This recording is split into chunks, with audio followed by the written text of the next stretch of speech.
समस्त सुधी जनों को सादर नमन।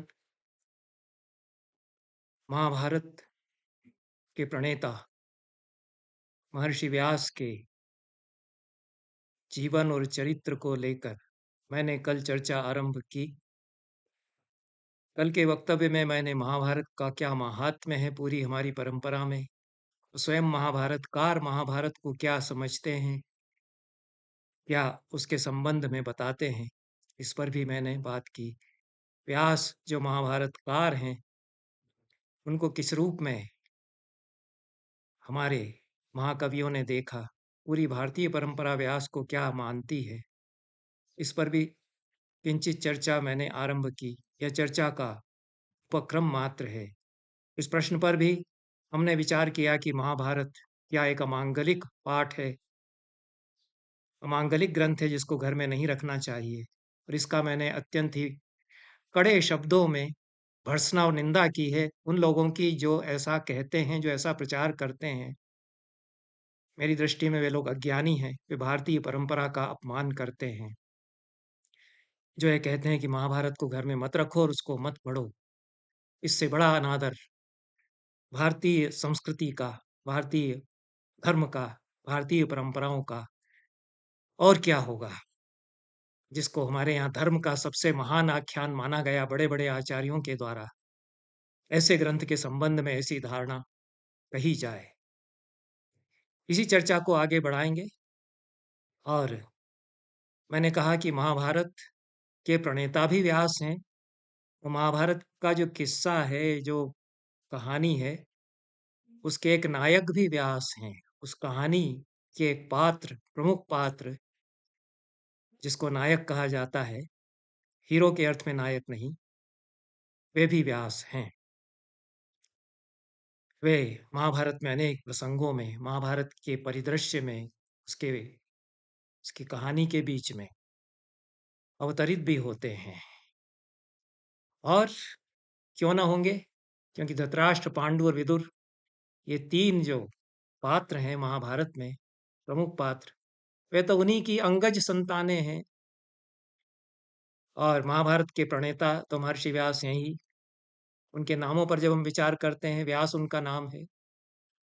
व्यास जो समास का विलोम व्यास कहा जाता है, विस्तार जो करता है, परंपराओं का विस्तार करता है, आख्यान है उनका विस्तार करता है, वेदों का विस्तार करता है। जो व्यक्ति परंपराओं का, ज्ञान की राशि का विस्तार करता है, उसे व्यास कहा जाता है। इसलिए व्यास एक उपाधि भी बन जाती है। उपाधि इसलिए बन जाती है कि जो महाभारतकार व्यास हैं, उनका इतना बड़ा नाम हुआ कि उनका नाम भी एक उपाधि बना।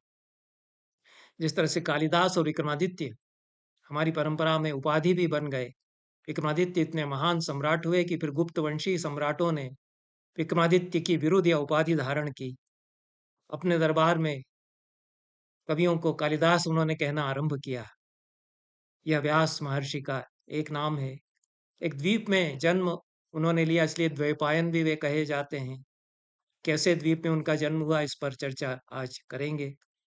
कृष्ण वर्ण के वे थे, इसलिए कृष्ण उनको कहा गया। और अन्य जो कृष्ण हैं, उनसे भिन्नता बताने के लिए कृष्णद्वैपायन व्यास, ऐसा पूरा नाम उनका कहा जाता है। वेदों का विभाजन उन्होंने किया, वेदों का अध्यापन, विस्तार और विभाजन उन्होंने किया, इसलिए वेदाभ्यास भी उनको कहा जाता है। बदरिकाश्रम में निवास वे करते रहे, उनका आश्रम बदरिकाश्रम में मुख्यतः रहा। अन्य भी उनके एक आश्रम का वर्णन मिलता है और अनेक स्थानों पर वे आवागमन करते रहे। हस्तिनापुर तो बार-बार उनको आना ही होता था, क्योंकि उनकी संतानें यहाँ पली, पुसी, बड़ी हुई, उनके पौत्र यहाँ हुए। सारे 100 कौरव और पांचों पांडव उनके पौत्र हैं। और विदुर उनके पुत्र, विदुर की संतानें भी उनके पौत्र हुए। तो सारा वंश तो व्यास का है, जो कि बायोलॉजिकल फादर हैं धृतराष्ट्र, पांडु और विदुर के। यद्यपि कुरुवंश है, पर वेद का विभाजन भी उन्होंने किया, इसलिए वे वेदव्यास कहे गए। 18 पुराणों के भी प्रणेता महाभारत के अतिरिक्त यही व्यास माने जाते हैं। यद्यपि पुराण मूलतः एक था, जैसा वेदों में चर्चा आती है, और वे बाद में 18 पुराण अलग-अलग युगों में, अलग-अलग देश काल में, अलग-अलग स्थानों में व्यासों के द्वारा रचे गए हैं। पराशर ऋषि के वे पुत्र थे, इसलिए पाराशर व्यास भी उनका नाम है। और सत्यवती उनकी माँ का नाम है। सत्यवती चेदी राजा वसु उपरिचर की पुत्री थी, जिसे मल्लाहों के स्वामी दाश ने पाला था। दाश धीवर मछुआरे को कहते हैं। दाश ने उनका पालन किया। उपरिचर वसु के वीर्य से उन्होंने जन्म लिया। मछली के उदर से एक कन्या और एक शिशु किसी मछुआरे को प्राप्त हुआ, और मछुआरा उसे राजा के पास ले गया। राजा ने बालक को रख लिया, पुत्र को, और कन्या को उसी मछुआरे को लौटा दिया। मछुआरे ने उसको पालन पोषण किया। मछली की गंध उस कन्या की देह से आती थी, इसलिए मत्स्यगंधा वह कहलाई। मत्स्यगंधा उसका नाम हुआ। खरा खरा बोलती थी, इसलिए सत्यवती भी उसका नाम हुआ। और यह कथा 2 बार आदि पर्व में महाभारत में आई है। महाभारत के आदि पर्व में समीक्षित पाठ संस्करण में 57वां अध्याय, और गीता प्रेस गोरखपुर के संस्करण में 63वां अध्याय, कुंभकोणम या दाक्षिणात्य संस्करण में 64वां अध्याय। इसको उपरिचर राजा का उपाख्यान भी कहा जाता है। इसमें उपरिचर राजा ने गिरिका से विवाह किया। यह बड़ी जटिल कथा है, और इसकी प्रतीकात्मक व्याख्या भी की जा सकती है, आध्यात्मिक व्याख्या भी की जा सकती है। पहाड़ से पुत्र हुआ, नदी से कन्या हुई, और गिरिका उस कन्या का नाम था। उससे विवाह किया राजा उपरिचर ने। बड़े प्रतापी राजा वे हुए। चेदी देश पर उन्होंने शासन किया। इंद्र ने उनको वरदान दिया, आकाश में विचरण की क्षमता उन्हें प्रदान की। गिरिका का स्मरण करते हुए वे मृगया के लिए गए, पितरों के कार्य के लिए। पितरों ने कहा कि मृग चाहिए, उनके लिए आखेट के लिए गए थे। गिरिका स्मरण कर रही थी, ऋतुस्नाता थी। ये भी गिरिका का स्मरण कर रहे थे। उससे रेतस्खलित हो गया इनका। और उन्होंने सोचा कि यह रेतस या वीर शुक्र मेरा व्यर्थ क्यों जाए। उन्होंने एक पत्ते पर एकत्र किया, उसको अपने विश्वस्त जो शेन या बाज था उसको उन्होंने दिया कि यह ले जा करके रानी के पास पहुंचा दो, ताकि ये व्यर्थ न जाए, उससे संतान हो सके। वह बाज उसे लेकर के जा रहा था, तब तक दूसरे बाज ने उस पर आक्रमण किया। दोनों के संघर्ष में वह नदी में गिर गया। उसको एक मछली ने निगल लिया। वह मछली वास्तव में एक अप्सरा थी, जो किसी ऋषि के शाप से मछली हो गई थी। उसकी संतान फिर सत्यवती और मत्स्य नामक पुत्र हुए, जो कि मत्स्य देश के राजा बने। यह कथा आती है। इसकी समाजशास्त्री व्याख्या भी कर सकते हैं कि राजा का संयोग वन में किसी महिला से हुआ, और उससे ये 2 संतानें हुई। अन्य व्याख्याएं भी उसी प्रकार से हो सकती हैं। प्राचीन आख्यानों की व्याख्याएं इस प्रकार से हो सकती हैं, क्योंकि अलौकिकता और लौकिकता दोनों स्तर पर ये पाठ चलते हैं। यह कथा राजा उपरिचर के आख्यान में कही गई। इसी कथा को सत्यवती स्वयं भीष्म को बताती हैं आगे चल करके, जब यह समस्या आती है। और 2 पाठों में यह कथा आदि पर्व में मिलती है। आदि पर्व में 64वें अध्याय में आगे कहा गया है कि वह कन्या सत्यवती बड़ी होती गई, परम सुंदरी थी, और 1000 व्यक्ति जिसमें बैठ सकें ऐसी नाव को वह खे सकती थी। इतनी सत्व संपन्ना वह थी। एक बार पराशर ऋषि आए, और उन्होंने कहा कि मुझे यमुना के उस पार पहुंचा दो। यमुना हस्तिनापुर में बहती है, अभी भी बहती है दिल्ली में। उन्होंने सत्यवती से पूछा कि कर्णधार कौन है इस नौका का? मत्स्यगंधा या सत्यवती ने कहा कि मैं निसंतान दास की पुत्री हूँ। मेरे पिता जो एक मछुआरे हैं, उनकी मैं पुत्री उनका प्रिय करने की कामना से सहस्त्र जन संपन्न नौ या नाव को मैं यहाँ खेती हूँ, मैं ही आपको पार करा दूंगी, लेकिन 1000 लोग इसमें बैठते हैं, आपको अकेले में नहीं ले जाऊंगी। तो मुनि ने कहा कि मैं 1000 के बराबर हो जाता हूँ, क्योंकि ये जो मेरा कलश है यह आधे हजार के बराबर है और मैं स्वयं 1000 के बराबर हूँ। कलशम भविता भद्रे सहस्त्रार्धेन संमितम हम शेषो भविष्यामि। 1000 तुम्हारे पूरे हो गए, तुम तो ले चलो मुझे, ऐसा उन्होंने कहा। सत्यवती ने या मत्स्यगंधा ने उनको बिठा लिया नाव में, उस पार ले जाने लगे। पराशर ऋषि मुग्ध हो गए उसके रूप पर। अद्भुत उसका रूप था, अद्भुत बलशालिता उसकी थी।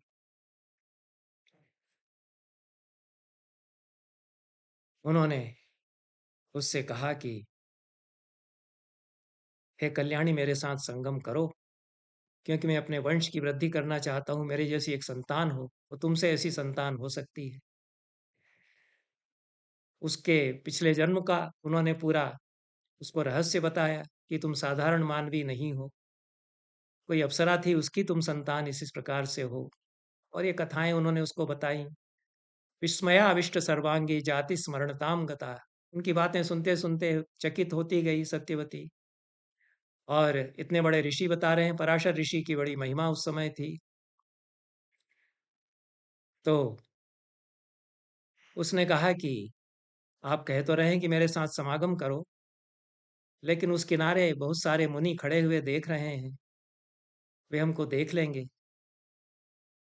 तो पराशर ऋषि ने उस नाव के चारों ओर कोहरा बना दिया अपने तपोबल से।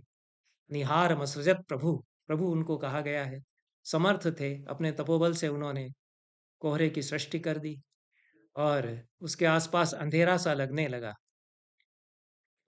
कन्या बड़ी चकित हुई कि यह तो इस प्रकार का चमत्कार कर सकते हैं, लज्जित भी हो गई उनको देखते हुए। फिर उसने कहा कि मैं तो कन्या हूँ, मेरा काम भाव दूषित हो जाएगा यदि आप मेरे साथ समागम करेंगे। तो कन्यात्वे दूषिते वापि कथम चक्षे द्विजोत्तम, कैसे मैं मुंह दिखलाऊंगी अपने पिता को, बाकी लोगों को। ग्रगंतुम उषे चाहम धीमन स्थातुम उत्सहे, घर में कैसे जाऊंगी। और ये सब आप विचार करके बताइए कि अब क्या किया जा सकता है। ऋषि से डर भी रही थी कि वे शाप दे देंगे। घर परिवार पिता से भी डर रही थी। ऋषि ने कहा कि मेरा प्रिय यदि तुम करोगी तो कन्या ही बनी रहोगी, और भी जो तुम वरदान मांगोगी मैं तुम्हें दूंगा, और मेरे साथ समागम करो। तब मत्स्यगंधा ने कहा कि मेरी जो देह है, जिससे कि मछली की गंध आती रहती है, यह देह सुगंधित हो जाए, इससे उत्तम गंध ही निकले। ऋषि ने उसको यह वरदान दिया। तब वह प्रसन्न हुई, कन्या भाव भी दूषित नहीं होगा, यह भी वरदान उन्होंने दिया। सत्यवती ने या मत्स्यगंधा ने, जो कि अब मत्स्यगंधा नहीं रही, पराशर ऋषि से समागम किया और उन्होंने कहा कि 1 योजन तक तेरी देह की जो सुगंध है वह फैलेगी जहां जहां तू जाएगी। पराशर ऋषि के साथ संयोग किया मत्स्यगंधा ने, सत्यवती ने, और योजन गंधा भी उसका नाम दूसरा फिर हुआ। 1 योजन तक उसके देह की जो सुवास है वह फैलती है, दूर दूर तक फैलती है, ऐसा मानना चाहिए। और पराशर ऋषि से संयोग होने के पश्चात उसने एक पुत्र को जन्म दिया। यमुना में जहाँ पर यह संयोग हुआ वह एक द्वीप बन गया। उस द्वीप में उनका जन्म हुआ, सत्यवती के पुत्र का। पराशर वो कहलाए, द्वैपायन भी वो इसीलिए कहलाए। जन्म लेते ही उन्होंने कहा अपनी माता से कि मुझे तपस्या करने के लिए आज्ञा दे। समातर मनुज्ञाप्य तपस्येव मनो दधे। हे माता, मुझे अब आज्ञा दो, मैं तपस्या करूंगा, लेकिन जब जब तुम मुझे स्मरण करोगी तब तब मैं आ जाऊंगा। इस प्रकार से द्वैपायन, कृष्ण द्वैपायन, सत्यवती के पुत्र और पराशर के पुत्र उत्पन्न हुए। न्यस्तो द्वीपे यद बालस तस्मात् द्वैपायन स्मृतः, उसको पराशर ऋषि ने एक द्वीप में छोड़ दिया था, इसलिए द्वैपायन भी उनका नाम हुआ।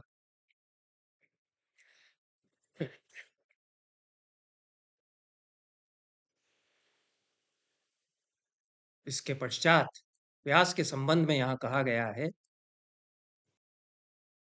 कि उन्होंने क्या-क्या किया। पादापसारिणं धर्मं तु विद्वान् युगे युगे आयुः शक्तिं च मर्त्यानां युगावस्थामवेक्ष्य च। धर्म जो है एक-एक चरण से कम होता चला जा रहा है। सत्ययुग में चारों चरणों पर धर्म खड़ा हुआ था, धर्म रूपी वृषभ। त्रेता युग में एक चरण उसका कम हो गया, द्वापर में एक और कम हुआ, कलयुग में केवल एक ही पाँव या एक ही चरण उसका बचा है। तो हर युग में एक एक चरण उसका कम होता जाता है। इस बात को देख करके मनुष्यों की शक्ति और आयुष की सीमा को देखते हुए लोकानुग्रह की कांक्षा से, ब्राह्मणों पर या ज्ञानियों पर अनुग्रह की कामना से व्यास ने वेदों का विभाजन किया, इसलिए वेद व्यास भी वे कहलाए। तो वेद विव्यास वेदान यस्मात् स तस्मात् व्यास इति स्मृतः। वेदों का प्रसार उन्होंने किया, इसलिए व्यास भी कहते हैं या वेद व्यास भी उनको कहते हैं। वेदों का प्रसार किया, उनका प्रचार भी किया। तो वेदान अध्यापयामास महाभारत पंचमान। इन्हीं व्यास ने वेदों का अध्यापन भी किया और महाभारत सहित उन्होंने अध्यापन किया, जो पंचम वेद कहा गया। उनके शिष्यों के नाम दिए गए हैं। सुमंतुम जैमिनीम पेलम शुकम चैव स्वमात्मजम प्रभुर्वरिष्ठो वरदो वैशंपायनमेव च। 5 शिष्यों के नाम यहाँ दिए गए हैं, सुमंतु, जैमिनी, पेल, शुक और 5वें वैशंपायन। इनको वेद का भी अध्यापन उन्होंने किया और महाभारत भी पढ़ाया। और संहितास्ते ही पृथक्त्वेन भारतस्य प्रकाशिता। जो महाभारत इन 5 शिष्यों को वेदव्यास ने पढ़ाया था, उसको सुन करके, उनसे सीख करके अपनी अपनी संहिता इन 5 ने बनाई।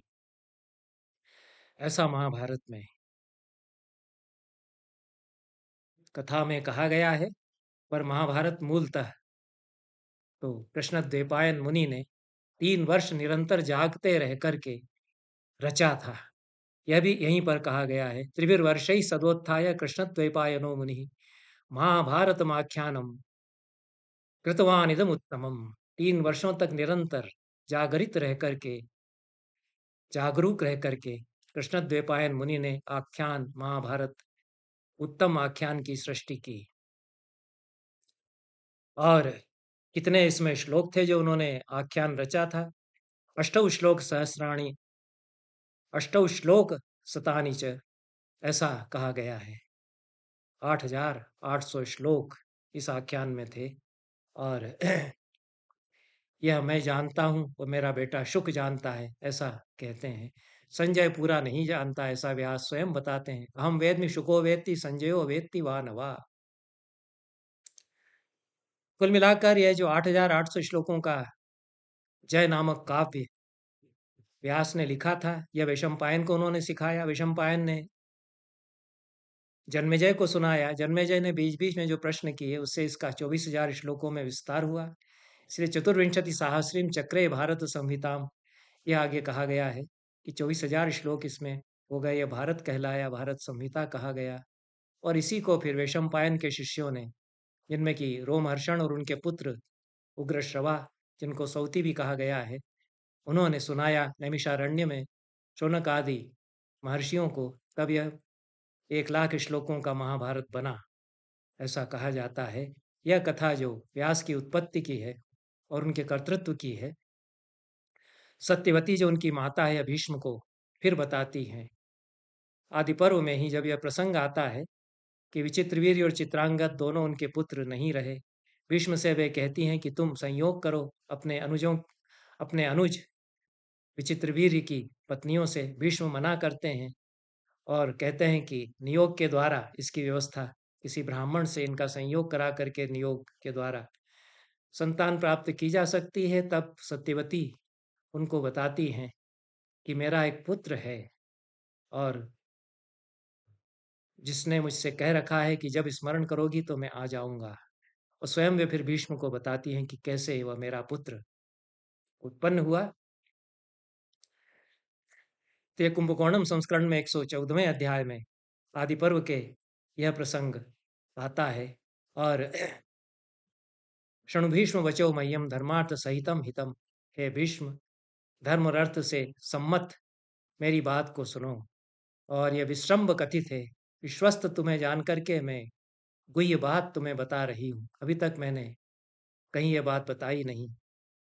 मैं किसकी संतान हूँ और कैसे मेरी एक संतान शांतनु से, तुम्हारे पिता से विवाह के पहले की है, इसको मैं तुम्हें बताती हूँ। तो राजा वसु नाम के थे, उपरिचर वसु उनका पूरा नाम था। और उनके वीर्य से मैं उत्पन्न हुई और मत्स्य गंधा में कहलाई मछली से मेरी उत्पत्ति हुई थी। एक दास या मछुआरे ने मुझे मछली के उदर से निकाला, यह सब वे बताती हैं। बेटी की तरह उन्होंने मुझे पाला। धर्मयुक्तस्य धर्मेण पिता चासी ततो मम, वे धार्मिक थे, वे ही मेरे धर्म पिता हैं। और उसी की संतान के रूप में मैं जब युवती हुई, तब पराशर ऋषि ने मुझे एक बार देखा और नाव में मैं उनको ले जा रही थी। उन्होंने मुझसे कहा, काम भाव से आविष्ट होकर के बहुत मधुर वाणी में बहुत सारी बातें उन्होंने मुझे बताई और कहा कि तू वास्तव में मछुआरे की बेटी नहीं है, तेरा वंश इस प्रकार का है। मैं उनके शाप से भी डरती थी, पिता से भी डरती थी। और मुझे कुछ प्रलोभन भी था कि वे वरदान मुझे दे रहे हैं, बहुत कुछ मेरे लिए कर देंगे। उस सब का विचार करके मैंने उनके साथ संयोग किया, उनके प्रस्ताव को मैंने स्वीकार किया। जब उन्होंने यह प्रस्ताव किया तो यमुना के उस किनारे बहुत सारे ऋषि देख रहे थे, जो कि प्रदीप्ता निव पावकान, यमुना तीर विन्यस्तान प्रदीपा निव पावकान। यमुना के उस पार आश्रमों में ऋषि जो थे, ऐसा लग रहा था कि जैसे यमुना के उस पार कई दीपक जल रहे हैं, ऐसा प्रकाश उनका हो रहा था। पुरस्ताद अरुणश्चैव तरुणः संप्रकाशते। सत्यवती बताती हैं कि मैंने उनसे कहा, पराशर ऋषि से, कि सामने सूर्योदय हो रहा है और उस किनारे और चमक रहे हैं उसी की तरह के ऋषि, ये लोग सब देख रहे हैं। तब पराशर ऋषि ने उक्त मात्रो मया तत्र निहार मसृजत प्रभु, ऐसा कहते ही निहार या कोहरे की सृष्टि की और यमुना के जल में सत्य और धैर्य के द्वीप में अपने तेज से मुझे अभिभूत करके उन्होंने मेरे साथ संयोग किया। और मेरी जो मत्स्य की गंध थी उसको उन्होंने दूर किया। योजन गंधा होने का मुझे वर दिया, कन्या ही तुम रहोगी, ऐसा वरदान उन्होंने मुझे दिया। मैं विस्मित भी थी और व्यथित भी थी कि मेरे साथ ऐसा हो गया। उसके बाद वे चले गए। मैंने उस द्वीप में एक पुत्र को जन्म दिया।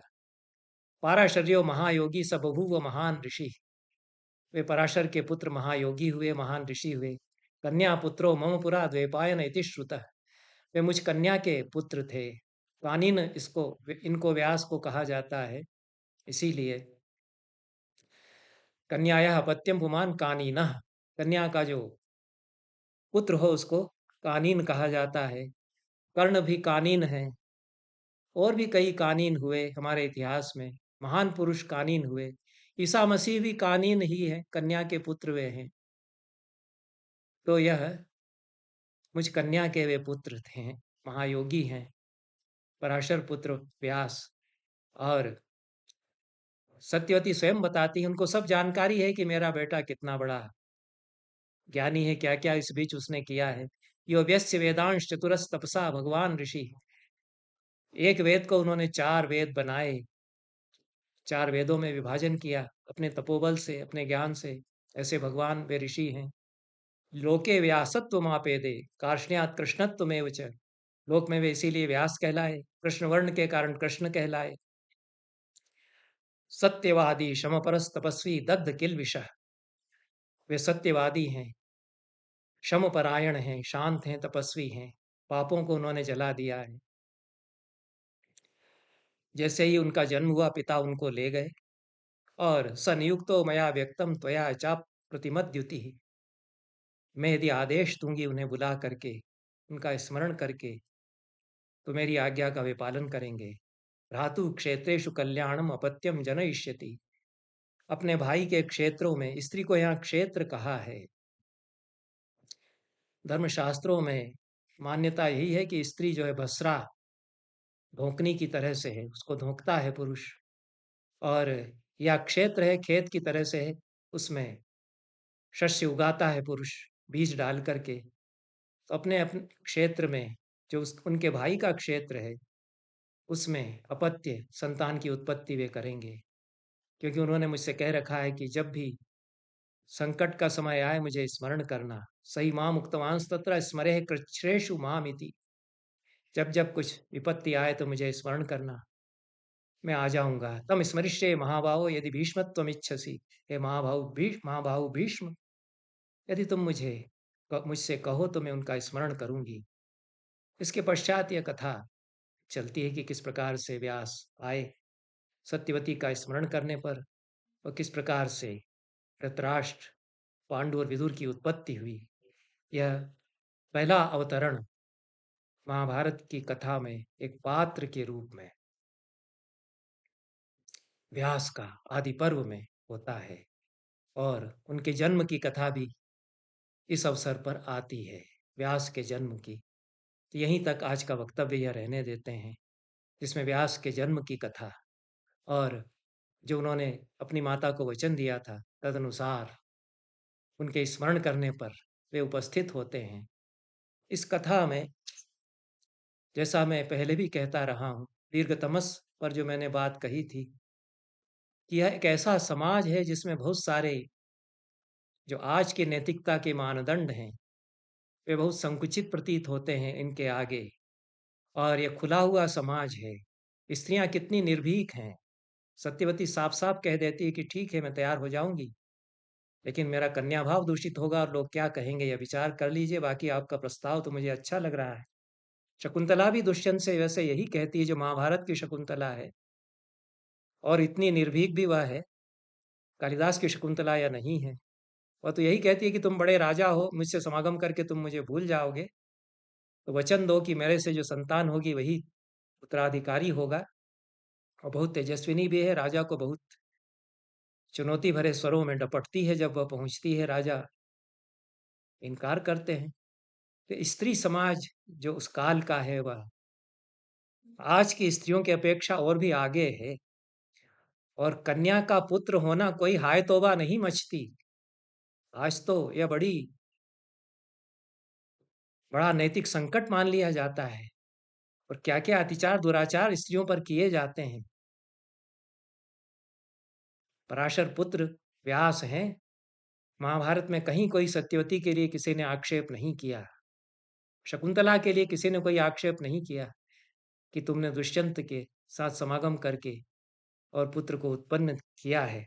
उसके संगतिकरण अब आज की दृष्टि से लोग खूब करते हैं, पर वह एक समाज था, और उसमें मातृ प्रधान मातृसत्ताक समाजों की जो उपस्थिति थी वह भी थी। और स्त्रियां उसमें इतनी वर्चस्वशालिनी थी कि वे निर्णय ले सकती थीं, और वे आगे आ सकती थीं। वे तो युद्ध में भी जाती थीं, वेद काल की स्त्रियां। नैतिकता के जो आज के बंधन और मानदंड हैं, वे उस काल के मानदंडों से अलग हैं। यह भी हमें मानना चाहिए। इस दृष्टि से इन कथाओं को देखना चाहिए। कुछ अलौकिकता इन कथाओं में है, और उसकी कई तरह से व्याख्याएं होती हैं। जो महापुरुषों के संबंध में जो कथाएं हैं, ईसा मसीह के संबंध में कथाएं हों, व्यास के संबंध में कथाएं हों, उनमें जैसे-जैसे वे आख्यान बुने जाते हैं, उनके शिष्यों की परंपरा उनमें अलौकिक तत्वों का समावेश करती है, क्योंकि वे अपने कर्म से अलौकिक हो जाते हैं, ऐसे महापुरुष। यहाँ तक कि शंकराचार्य, उनके जीवन के संबंध में भी इसी प्रकार के अलौकिक कथानकों का समावेश किया जाता रहा है। उनको भी भगवान मान करके पूजते ही हैं उनके संप्रदाय के लोग, जो कि एक दार्शनिक हैं, परम ज्ञानी हैं। व्यास भी एक बड़े दार्शनिक, बड़े ज्ञानी हैं, लेकिन उनका जो कर्तृत्व है वह अलौकिक है। इस दृष्टि से उनके संबंध में यह आख्यान प्रचलित होते हैं। महाभारत में आदि पर्व में व्यास किस प्रकार से उनका जन्म हुआ और जो उन्होंने वचन दिया था सत्यवती को, उसके अनुसार पहली बार वे महाभारत की कथा में संतानों को उत्पन्न करने के लिए आए। यह प्रसंग हमने आज लिया। इसके बाद दूसरा अवतरण व्यास का महाभारत की कथा में होता है, जब वे जन्मेजय के नाग यज्ञ के अवसर पर आते हैं। उसकी चर्चा आगे करेंगे। सभी को बहुत-बहुत धन्यवाद। नमस्कार।